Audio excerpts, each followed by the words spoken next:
my behind in front of my TV. I don't know about you, but I am eagerly anticipating this ball game tomorrow afternoon at Williams-Brice Stadium in what is forecast to be a rainy Columbia, South Carolina. Chances of 80% chance of rain, I believe, is what I read earlier today. And I got to think that helps out the Dogs a good bit, as that may take the crowd out of it a little bit. That may, soften the field conditions in the Dogs' favor. The rain has a lot of built-in advantages for Georgia, I got to believe, in this one. As I said in the pregame show, I like the Dogs to win 27-21. I like Todd Gurley to be the bell cow again. Nick Chubb is going to get some good carries. Sony Michel. I believe Keith Marshall is going to put together some better runs. He wasn't hurt up much from last game. Of course, it was his first game coming off ACL surgery. Justin Scott Wesley is out for the Dogs, as is Malcolm Mitchell again. Not sure when we'll get those two guys back. We do have Michael Bennett, Chris Conley, who's also playing a little bit banged up through a hurt shoulder. We do have a couple other receivers. Kenneth Towns is a former walk-on. We've got some guys that can make some plays. Reggie Davis will be out there. Hudson Mason is basically his job is to be a field general, a game manager. And I know some people don't like that term when describing a quarterback, but that's really what Hudson is at his core. Don't turn the ball over. Take care of the ball. Give it to your four bell cows at running back and let them carry you to victory. The defense, I believe the defense is going to play well. We can't let Dylan Thompson beat us. We can't let Mike Davis, their running back, beat us. We got to make Dylan Thompson beat us, making consistent throws down the field. I assume that their South Carolina's plan will be the same. Do not let the running game beat you and make Hudson Mason make some throws.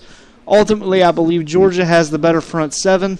South Carolina may be a little bit more experienced in the secondary, although they're also young. It's really going to come down to who can run the football better, who can establish the run, and who really has the better endurance going into the fourth quarter. And honestly, I'm a little biased. But after what I saw against Clemson, we clearly out-hustled Clemson. We out-hearted Clemson in the fourth quarter. We had more endurance. We were better trained. And that is a testament to Joe Tereshinski and the strength and conditioning program up there in Athens to have those guys prepared and ready to play. I believe that will be the case tomorrow as we wear down the Gamecocks in the fourth quarter and win 27-21. Josh, I believe, is on GHSA.com. I am. And I believe he's going to update us with some scores from around the state. Do you have those scores yet, Josh? I do not have any scores. However, I do have this from the GHSA officials book. It says, this is section C, number 3, schools of the same classification. Letter A, all games between schools of the same classification must, and it is underlined, be played to completion. B, there is no 2-hour cumulative delay. C, there is no 11:30 curfew. So it looks like no matter what, this game will be played. This game will be gotten in, and I mean, normally I'd be excited about that because that means we get to see some Friday night football, Friday Night Lights. But in this case, that may turn into Saturday Night Lights, if you know what I'm saying. We might be here well into the morning. I think somebody up here in the booth said we have up until 2 a.m. Eastern time to get this game in. My good buddy Brett Fowler, I believe, is going to look up some GHSA scores for us and write them down for me so I can update you on some scores from around the state. Some good high school football going on tonight, so we'll get that to you here in a little bit. Back to the college landscape tomorrow. There are quite a few SEC teams playing little cupcake teams. You got Alabama playing Southern Miss, who have struggled a lot over the last 3 to 4 years. You got going with Southern Miss on that. I just don't like to say the words Roll Tide. I just don't like to say the words Roll Tide. I just don't. Josh is biased. Alabama will win that. Alabama will win that one big. The Tide will indeed roll. I believe you got Ole Miss playing Louisiana Lafayette. Ole Miss will roll in that one. Probably the big one outside of Georgia, South Carolina in the East might be an out-of-conference matchup in Norman, Oklahoma tomorrow night in prime time. Tennessee takes on the 4th-ranked Oklahoma Sooners. I'm calling an upset, dude. And I know you may say that because I'm not a Boomer Sooner. Right. But, I mean, Tennessee's played some decent football. Right. You know, and is it in Oklahoma? It is. How much of a boost would that be for the Volunteers if they could go into Oklahoma and beat the Sooners? Tennessee, by the way, I read this last night. There will be no Rocky Top played in Oklahoma. Tennessee will not be bringing the Pride of the Southland Marching Band to Norman, Oklahoma tomorrow due to financial restrictions. So there will be no Rocky Top played. But they're Volunteers. There will be no Rocky Top played, thankfully, I might say. Cause I actually happen to like that song. You know what? You should not have said that. You should not have said that. I've got it on here somewhere. I've got it on here somewhere. Oh, my goodness. I should not have said thankfully. It looks like we're going to play some Rocky Top. In just a second. Give me just a second, Mr. Cloud. I might have to take a bathroom break while this happens because this is not even close to anywhere near my favorite song. But fun. I'll get on the headset. Wow. Back to the actual piece of news. Yes, news. There will be no Rocky Top played, and that is not me joking. That is actually the case. Those are facts. Boomer Sooner will be the only song played by a band tomorrow night at, I believe it's Frank Broyles Stadium in Oklahoma. So that's unfortunate, man. It is, and all jokes aside, I appreciate what Tennessee's band brings to the Southeastern Conference. They do have one of the best bands in all of college football. They really do. They sound great, and they provide one of the best atmospheres in all of college football when the Big Orange comes running through the tee created by the band up there. Here we go. But it's not the band version. It's not the band version. We got the old school flashback banjo version there. With words.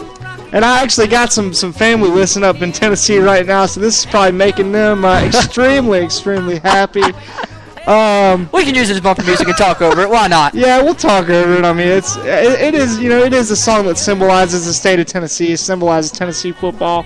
It does. And it really is a shame that their band can't make it. All jokes aside, Josh is calling an upset. I'm saying Sooners big in this one, just because I believe Tennessee's a year or two away from being a legitimate contender in the SEC. Oh, absolutely. But, I mean, just one game. I mean, give them one game. They are the only team, I said this in pregame, they are the only team in college football that does not return a starter on either the offensive or defensive lines. And I think that hasn't really been put to the test in the first couple weeks. Oklahoma will test that. And here we go. Continue on, sir. Continue on with your Tennessee. It's just a beautiful song. Continue on with the Tennessee song. Yeah, I think Oklahoma will expose the Tennessee line of scrimmage troubles. Tomorrow they're going to run the ball with that nice back they have, Ford.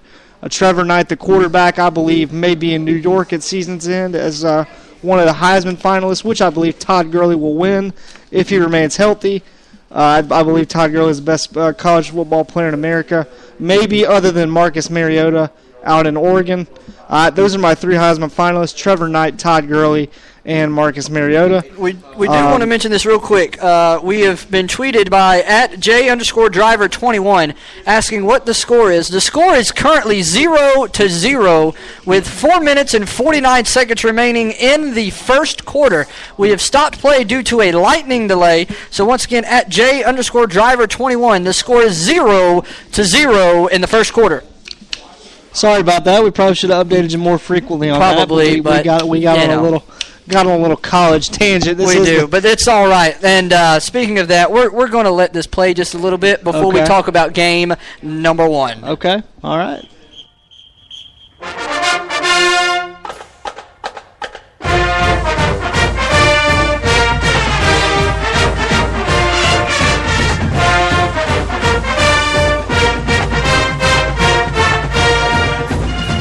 Tomorrow, 3:30 kickoff. The Georgia Bulldogs will travel to South Carolina and take on the Gamecocks of South Carolina. Tyler, who is your winner and what is the score? Georgia Bulldogs will win that ball game tomorrow on the back. Todd Gurley's back is going to be aching at about this time tomorrow night on the bus ride home because he's going to carry us to a 27-21 win in Columbia. He's going to carry us to a 2-0 record. He's going to carry us to getting a leg up in the SEC East. The Dogs will emerge victorious in Columbia, South Carolina. I am actually going on a different kick. I am going with Georgia on top, but only either by a safety or a field goal. I right. think it's going to be close. Got some scores here from my good buddy Brett Fowler, who is sitting to my right on Facebook, actually. We know who's really doing his job there. Thanks, Brett. You're the man. He really did. He gave me some scores. We got Jefferson 14, Commerce 3. They're in a delay in Commerce. Lanier is losing to Flowery Branch 12-10 at the Branch. Hart County 17, Thompson 7, West Hall 10, North Hall nothing in a Hall County rivalry. Rockdale is beating the boys of Lowndes. That's a little bit of a shocker to me. Rockdale beating Lowndes 7-3. Nice job by the fellow Conyers boys. Sandy Creek is beating Noonan 14-7. George Walton Academy versus Prince Avenue Christian, I believe. Is that right, Brett? Is in a delay. And McEachern is beating Peachtree Ridge 14-7.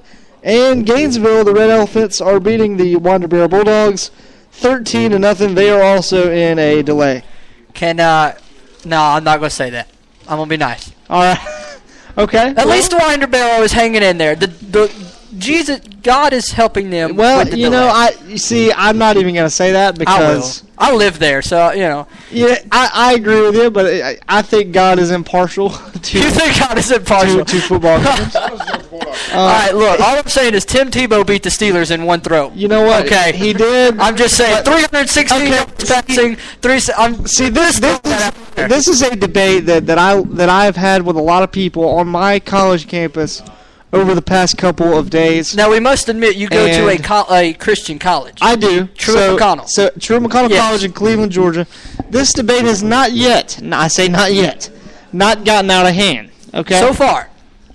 These guys are Christians. I am proud to say I'm one as well. Absolutely.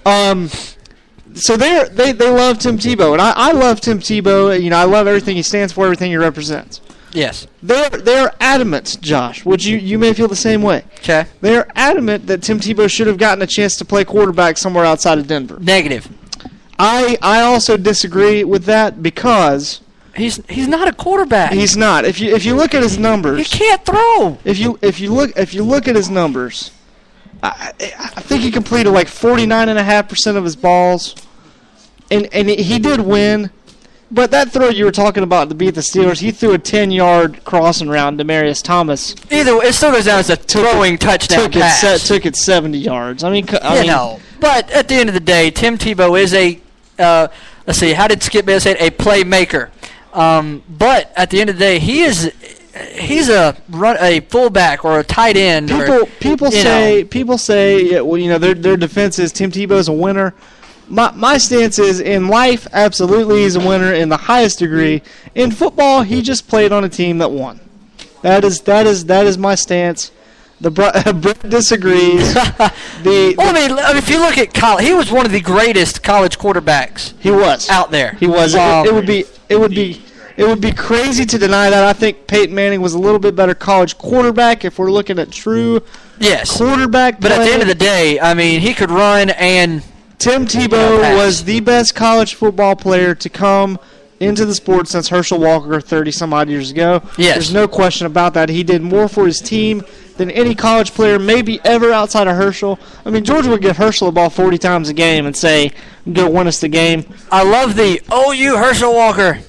I love that. Urban Meyer would give Tim Tebow the ball, say, run it, throw it, do whatever you got to do, win us the game. And Tim Tebow did. Exactly. We made a lot of games. And if I'm not mistaken, he's 4-0 against Georgia, I think. 3-1. 3-1? 3-1. Okay. Well, technically 2-1 because Chris Leak started his freshman year. That's true, and Chris Leak went on to beat my Buckeyes 41-14 in that championship that year. I don't think, we might have to look this up, I don't think Tim played against us in 2006. I think Chris played the whole game. Nevertheless, Florida won. Either way, he still tips the scales 2-1 with us. His two wins were blowouts. Exactly. And we barely beat him in the end zone celebration stomp, whatever you want to call it. Yeah, that Mark Richt actually orchestrated. Right. But I love what Tim Tebow said in an interview. He was at a church, and I was watching this on YouTube. You can go watch it as well. He said, and it was in Atlanta, and the pastor asked him, he said, how did you feel coming up here to Bulldog and Yellow Jacket country? He said, well, you know what? I never really had a problem with Georgia, so why not come back? Yeah. I thought that was kind of funny. He's a he gets his trash talk in there very I believe mildly. when we used to go down to Jacksonville for the Georgia-Florida game,